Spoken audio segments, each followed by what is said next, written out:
ক্ষমতাচ্যুত প্রধানমন্ত্রী শেখ হাসিনা ২০২৪ সালের অগাস্টের প্রথম দিকে তৎকালীন স্পিকার ড শিরীন শারমিন চৌধুরীর কাছে ক্ষমতা হস্তান্তরের পরিকল্পনা করেছিলেন। পরিস্থিতি স্থিতিশীল রাখতে সামরিক বাহিনী লকডাউনের প্রস্তুতি নিচ্ছিল। ভারতীয় সংবাদমাধ্যম দ্য হিন্দু শুক্রবার এ তথ্য প্রকাশ করে।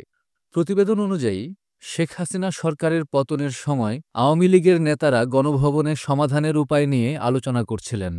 সাবেক শিক্ষামন্ত্রী মহিবুল হাসান চৌধুরী নওফেল বলেন, আমরা ক্রমাগত আলোচনা করছিলাম কিভাবে বিক্ষোভের সমাধান করা যায়। প্রধানমন্ত্রীর পদত্যাগ আকস্মিক আইনশৃঙ্খলা পরিস্থিতি ভেঙে দিতে পারে বলে আশঙ্কা ছিল, তাই লকডাউনের পরিকল্পনা হয়েছিল। ২০২৪ সালের জুলাইয়ের শুরুতে ঢাকার রাজনৈতিক পরিস্থিতি দ্রুত বদলে যায়। ছাত্র নেতৃত্বাধীন আন্দোলন দফা এক, দাবি এক, শেখ হাসিনার পদত্যাগ স্লোগান নিয়ে রাজপথে নেমে আসে। পরিস্থিতি তীব্র হলে নেতারা আত্মগোপনে যান।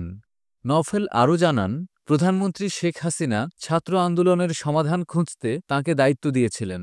তবে বিক্ষোভ ক্রমশ নিয়ন্ত্রণের বাইরে চলে গেলে এই পরিকল্পনা ব্যর্থ হয়।